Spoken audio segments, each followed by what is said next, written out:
Gentlemen, the Russian aggression in Ukraine has completely changed the security and defense landscape in Europe. This war has not just opened our eyes to the need for Europe to step up, but also to look to the future and the skies for evolving areas that will have an impact in our ability to keep citizens safe. Industry remains important, even more than important, central in this discussion. And we are very pleased to be working with ASD, the Association for Security Defense Industries in Europe, to make this conference as targeted as possible to the solutions Europe can bring forward. So whether the panels will be looking at space, cybersecurity, hybrid threats, maritime routes, decarbonizing defense, or critical infrastructure, we count on your engagement throughout the day to bring back all what have been said to your work, your research, your community. Allow me to extend a special thanks to those joining us today, with a note that due to unexpected matters, well, to be fair, not completely unexpected, both Ukrainian Defense Minister and Commissioner Breton will be joining us via pre-recorded message. But we are very happy to be welcoming in person High Representative Borrell, Admiral Bauer, Vice President Skinas, Michael Johansson, General Graziano, and many more CEOs, officials, and civil society. And thank you very much indeed to all of them to make this day possible. Please also send your reactions on social media using the hashtag EDSS2023. Now I'm honored to be yielding to our co-organizer for the summit, my friend Jan Pied from ASD, who has been central in putting this whole day together. I wish you all a fruitful debate, and Jan, you have the floor.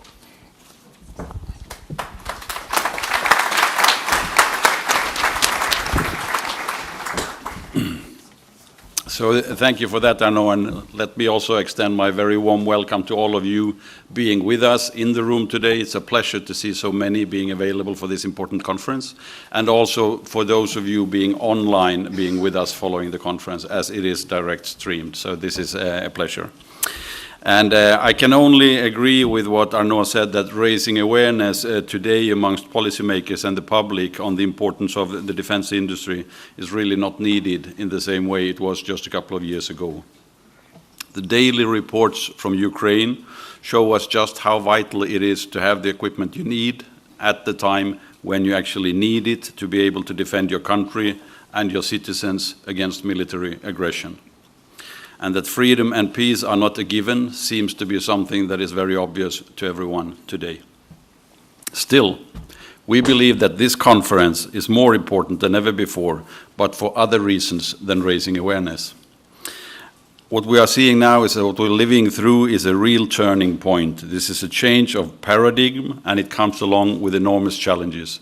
These are challenges for citizens, for politicians, for our armed forces, and for our industry. For decades, we took peace and freedom as a given, and the public spendings focused more or less on everything but defense.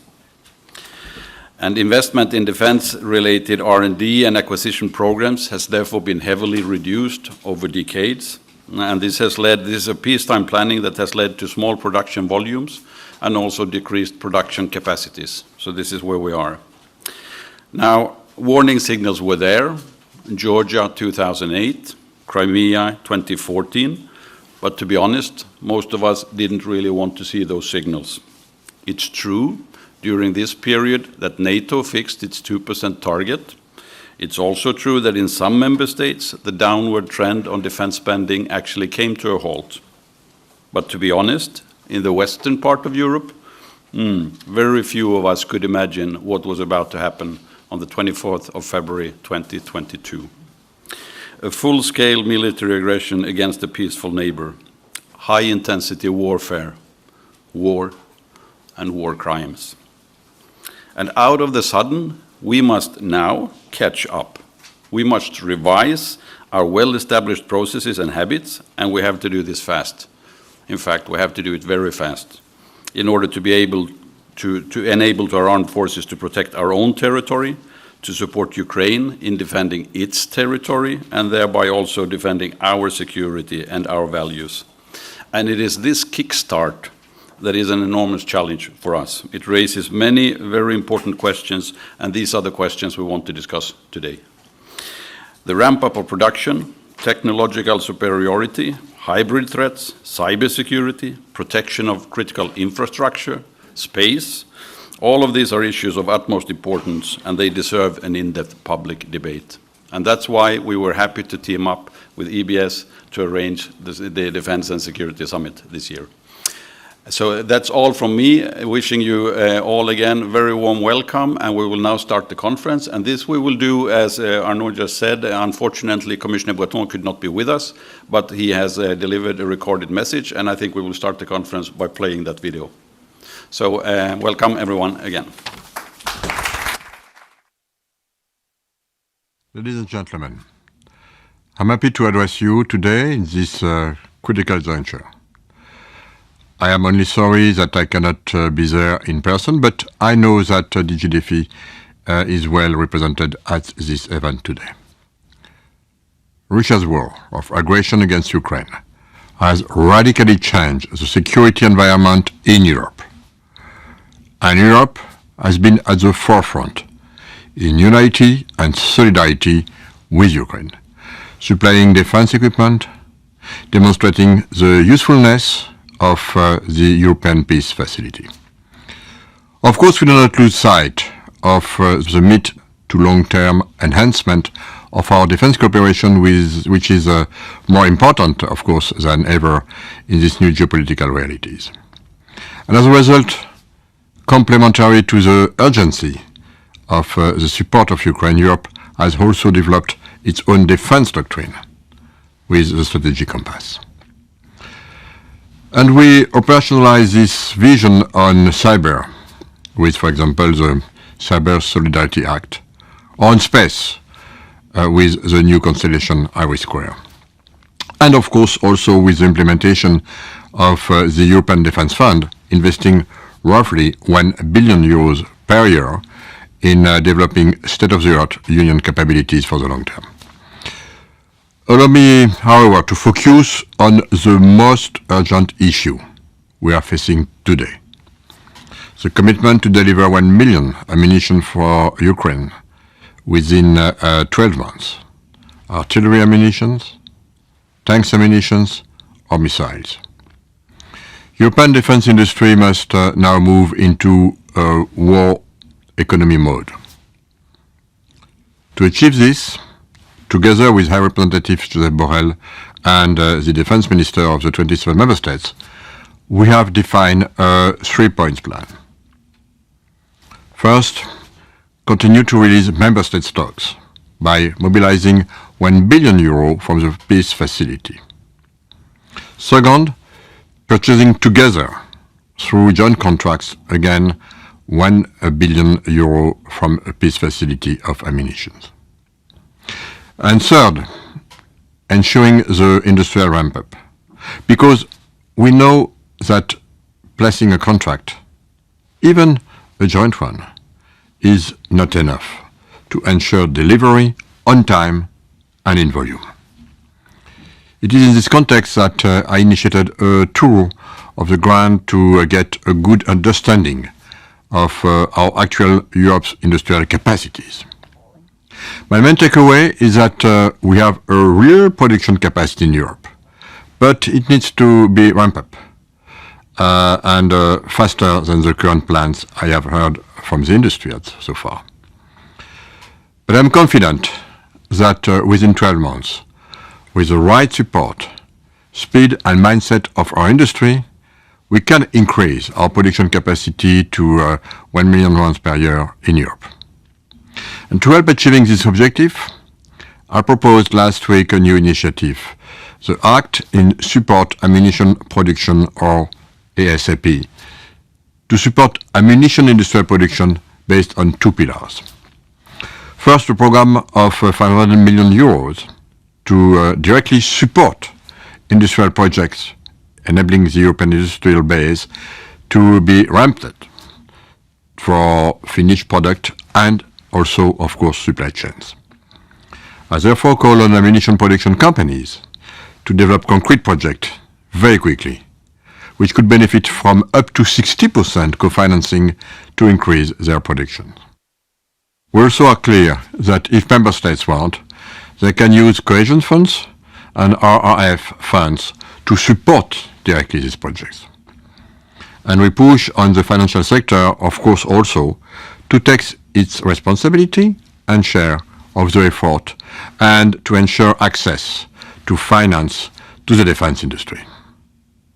The second pillar aims at lifting temporary any regulatory barriers to a fast ramp-up on permitting, working time, public procurement procedures, transfer within the single market of ammunition parts, and so on. With ASAP, ASAP, we aim to consolidate the European defense industrial base to meet Ukraine's needs and meet Europe's new security challenges in the long term. While we are answering this concrete and urgent need, we are also consolidating for the long term our defense industrial basis to face the realities of high-intensity conflicts. This is important for Ukraine. This is also important for the security of our citizens in Europe. Thank you.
New reality since Russia's full-scale invasion of Ukraine in February 2022.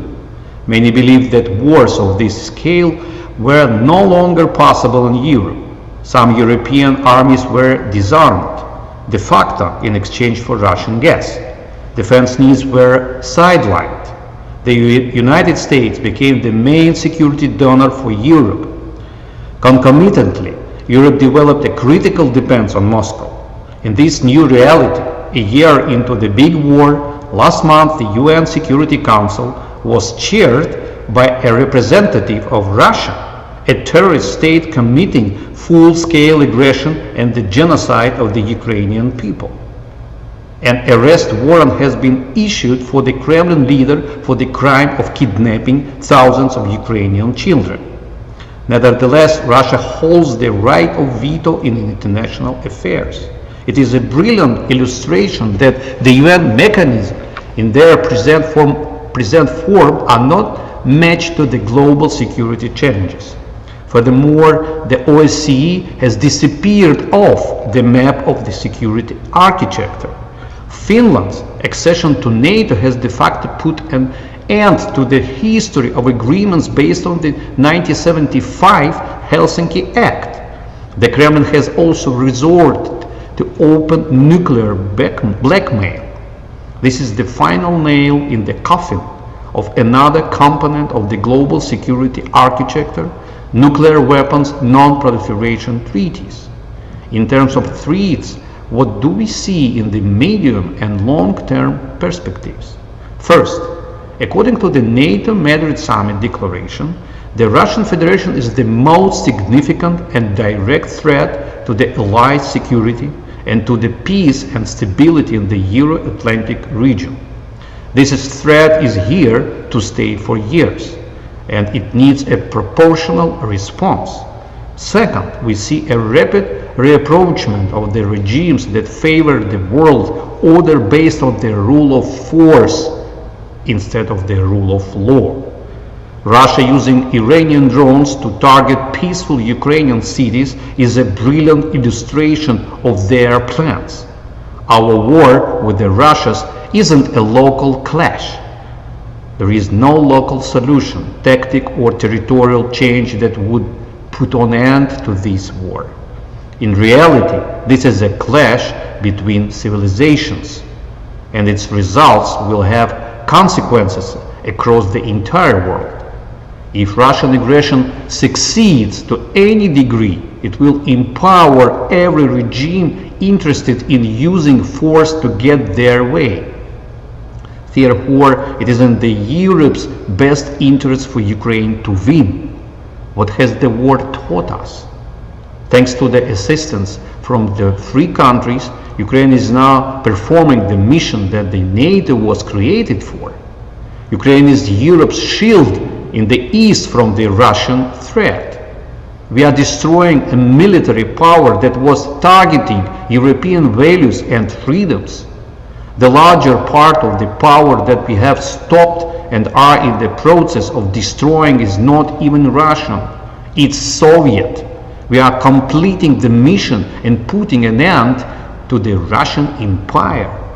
Together we have learned how to build supply chains of unthinkable scale and complexity in weeks, how to establish an enormous training system in months, and how to make all the political, diplomatic, economic, and military tools for work together for one common goal, how to adjust and how to win. If we want peace and security for Europe, we need to move forward. First, there is no alternative to Ukraine in the NATO.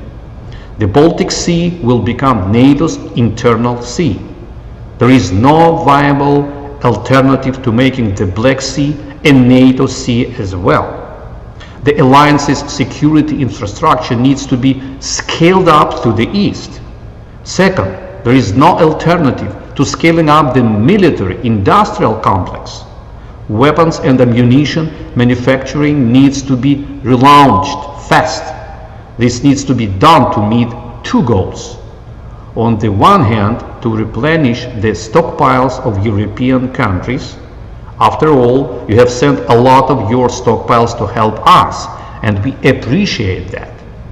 A strong modern army is a real security guarantee at the time when NATO can be blocked by a single country falling under Russian sway.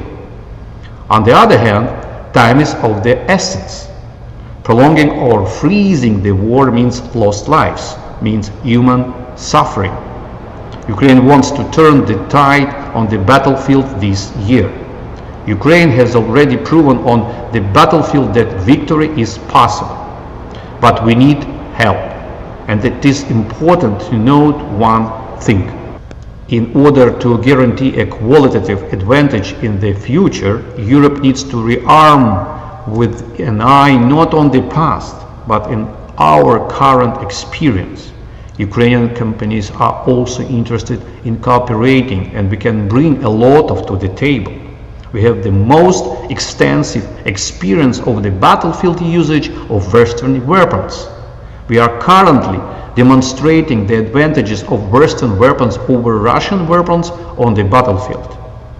That has been clear for the whole world to see. This will inevitably lead to defense strategic being redrawn and to change on the market.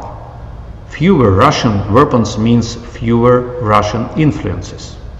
Therefore, it is in our shared best interests that Ukraine receives as much of the already existing weapons and ammunition as possible, as soon as possible. We will use it to crush Russia's offensive potential. In the meantime, European countries will get an opportunity to invest not in maintaining the equipment that will eventually become outdated, but in rearming with the new weapons. This will give Europe an advantage and strengthen its defenses while also providing a stimulus for its economy. I am certain that this message needs to be heard at the level of pan-EU institutions and delivered to individual governments and nations. Thank you for your attention. Slava Ukraini! Okay, well, that was... Go for it.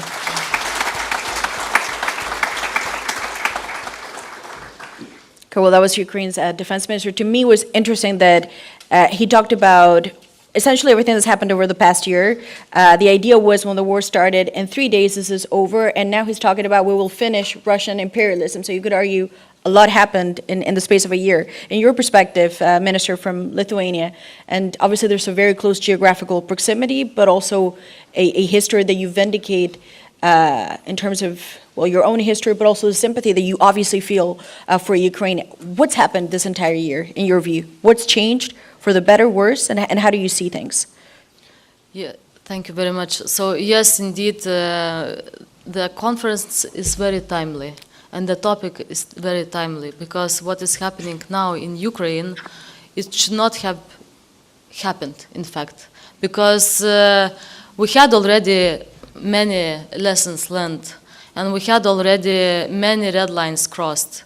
Take it like 2008 invasion to Georgia, 2014 annexation of Crimea, and this is where we had already those clear signals that Russia doesn't respect any international rules, any international order. They are just crossing the lines one after the other. So the war in Ukraine, it was the ultimate line that they were crossing. And this is the ultimate signal to us, actually, because there will be no other signals if we do not react and respond adequately. And what we are doing now, this is a very positive way of responding, because the increase of the defense production, the increase of the financing of the defense sector, the increase of the funds that are going into defense, this is all very positive, because this is how we need to react. This is how we need to send the signal to our adversary that we are ready to be equal, let's say, in equal competition with them. Because we are living in the world of the strategic competition. And in this world, we need to to show what is our position and how we stand. And this we can do only standing together, united, and joining the forces. And this is what Mr. Breton was saying, how it is now the European Union reacting, and how it's investing into the defense sector. I think this is a very positive sign, because this is how we can join our forces, integrate our industries, and help each other to be in better condition, in better military condition, and to be in better state of preparedness, so that the potential adversary would not be able to do any harm to us, would not be able to cross the line. I'm very sorry, and it's very frustrating that everything now, what is happening in Ukraine, because this is like a testing ground where we are testing also our, I would say, military equipment, we're testing our preparedness, and it's very frustrating that it's happening in Ukraine, in the country that is very close from us. And it's our responsibility to help them. It's our responsibility to provide them with the weaponry, with the proper equipment. It's our responsibility to help them to that would demonstrate to the rest of the world that we're ready to create a proper future for our children, where the rules of law are in place and that the potential adversary, the autocratic system, the dictatorships are not able to breach this line, and that we are able to sustain our understanding of the world. And in this way we are communicating to the rest of the world that we are strong enough and we are ready to develop, and this is what should attract the other societies. And you mentioned a key word, which to me is existential. If you listen to President Zelensky on the Monday, and it is curious that Ukraine now celebrates Europe Day. It's what they have celebrated today as their big day this week. He talked about an existential war, essentially. When you listen to Vladimir Putin this week too, celebrating what he says as his victory day, he also talked about an existential question for the Russian people. When you talk about existential, what does existential mean? And that's a question for you, but I would also like to put it to Karl. I think existential, it means what you choose as your modus operandi, as your value system. So Putin is talking about the past. Can I ask you though, do you think the Ukrainian people have a capacity to choose that the Russian people at this point do not? Meaning they're more able to choose what they want in the future for themselves than the average Russian in Russia at this point. It's difficult to speak about average Russian at this point because Russia is the aggressor and Russia invaded the other country. And it's also very frustrating that it's not that much we see the signs of disagreement of the Russian society. I understand that there are many suppressions. I understand that the regime is strong. But, you know, I was growing up in the time of the Soviet period. So I can remember very well when my parents were in this resistential mode and they were trying to be against the Soviet ruling and Soviet system. And there was no internet, the police, the KGB, militia, everything was in place, and believe me or not, but the regime was very hard. And the prosecution was really, really very hard. And at this point, when you compare current Russia, like present Russia, and the Soviet time, I mean, at that time, we managed to escape from Soviet Union. At this time, Russian people, they are still, I would say, silent. They are not really gathering in public places and not expressing their disagreement with the current regime. And is it silent? This is very disappointing. And you've manifested that you were expecting maybe more reaction from the people. I expected, really. The younger generation too, we've talked about I expected that. For the war, I think the support is not quiet in Russia.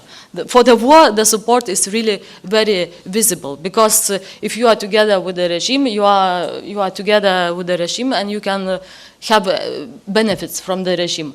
But quiet support against the war, of course, it exists. What we represent, the values that we represent, they are strong, that we are united and we are capable of supporting our partner that is representing our values. Well, thank you for that, Minister. And Karl, I'm not going to ask you, he's joining us online, I'm not going to ask you how this ends. I mean, it's a very difficult question, but going back to the idea of existential, both sides say this is an existential moment for our two countries. In your perspective, what is the best case scenario? What is the scenario that you think may be more likely to manifest? But also, do you think people understand the implications that Russia somehow prevails here? The real implications that this have, or this is still hypotheticals on people's minds? I think to take up your question that the war is of course existential for Ukraine. That's fairly obvious. I would say it's existential for Belarus as well, because if we go to what Putin really wants to achieve with this particular war, and he's been as explicit as we can expect.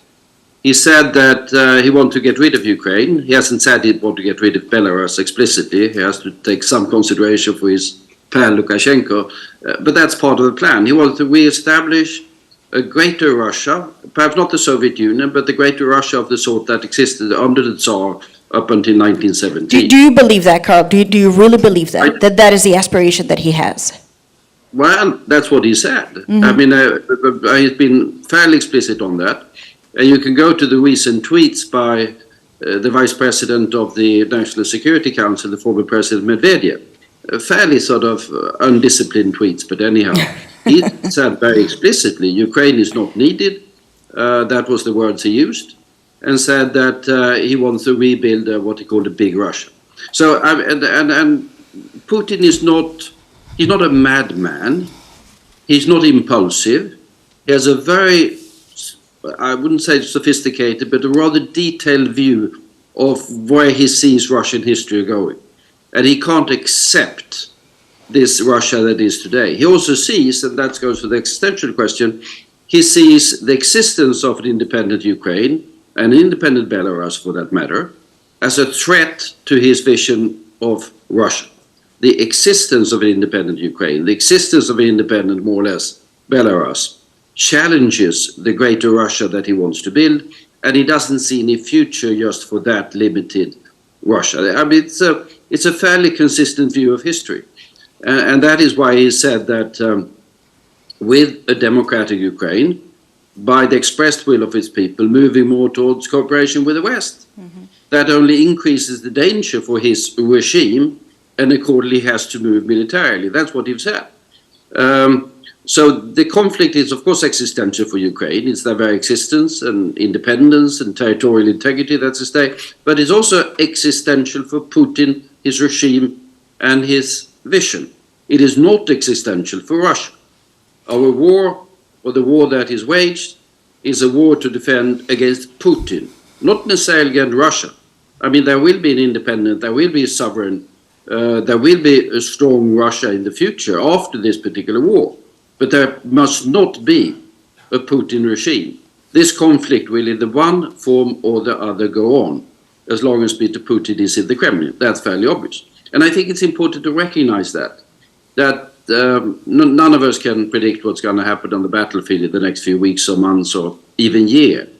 But we must recognize that the conflict will be there for a prolonged period of time. There might be a pause, but there will not be peace until there has been profound change in the Kremlin. I would say there's not been, we will have uncertainty, instability between the Vistula and the Volga until that change in the Kremlin has occurred.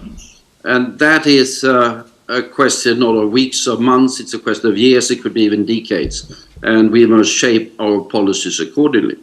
And this goes to very many of the issues that you have been discussing already with Commissioner Breton. We need to go from a defense industrial base to a war industrial base. We need to do that fairly fast. We need to build European capabilities that are strong. And I stress capabilities. Capabilities are what's needed. Then you can use them either in a, preferably I would say, in a stronger and more balanced relationship across the Atlantic together with Americans, or if that becomes necessary or desired to do it in a more autonomous mode.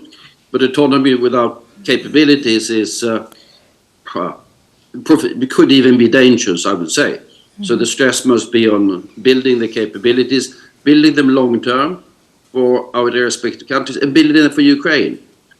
We must look at the task ahead of building strong defense forces for Ukraine for the years to come, for the war and for what comes after the war, because the stability of Ukraine is really the key to the security and stability of Europe in the years to come.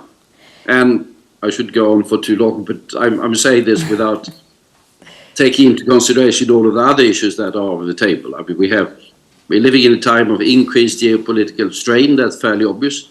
We are living in a time of very profound technological revolution. I'm coming from a couple of days in Washington discussing the interface between national security and artificial intelligence.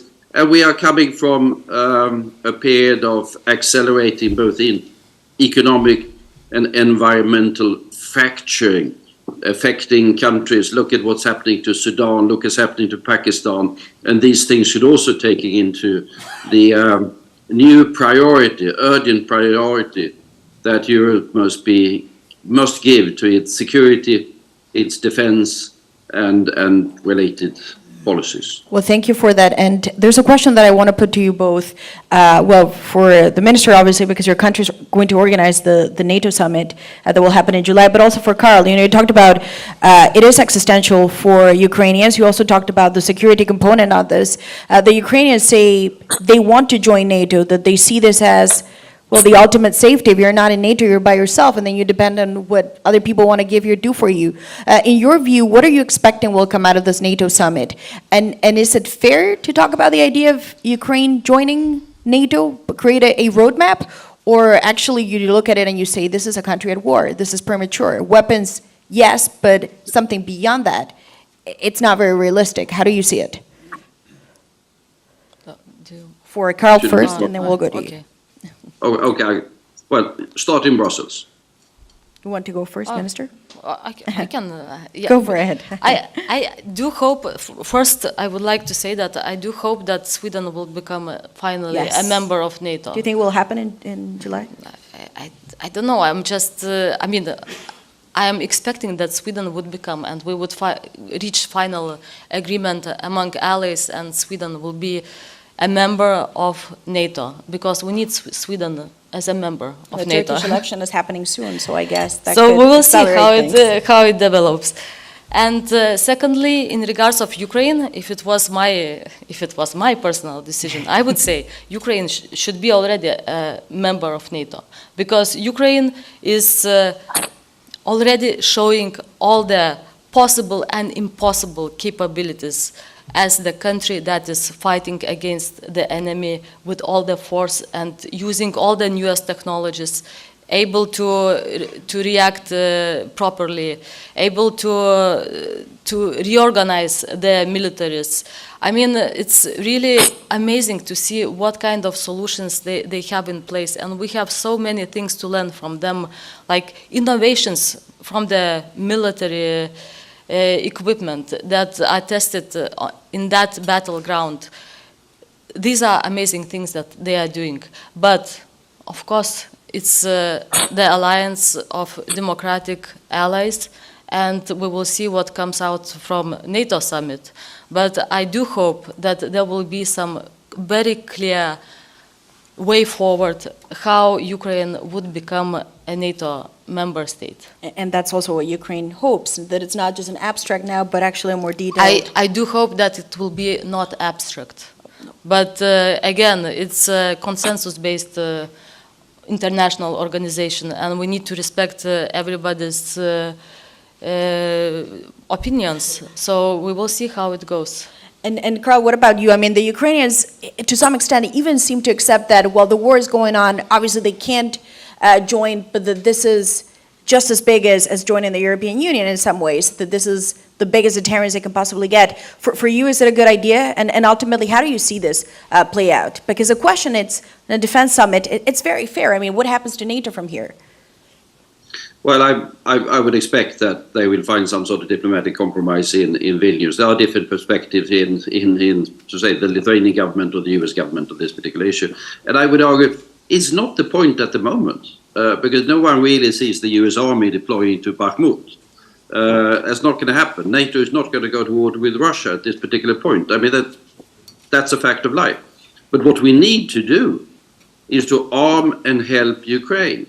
Short term with ammunition, long term or medium term with tanks and aircrafts and whatever, long term with building up a credible defense force so that Ukraine can defend itself with the assistance that we can give. That's the urgent thing that needs to be done now. Then I'm quite certain that when we have a stable and secure Ukraine, and in parallel with the accession to the European Union, it will move into NATO as well. But for the time being, I think they should focus. I hope that one will find a diplomatic compromise and then focus on the issues that are really relevant and really important in order to defeat Putin. That's the issue at the moment. Well, thank you so much for that. On that note, unless you want to add something, Minister, very briefly. But no. On that note, we're good. Thank you. We've had the 2 points of view. Thank you very much. Thank you to both. Carl Bildt, who joined us remotely, but a friend of this conference, and we hope to see him very soon here in Brussels. And of course, Minister Tugate, thank you so much for joining us and your time. Thank Appreciate you for it. moderating this panel. Thank you very much. A round of applause for the two. Thanks. Thanks.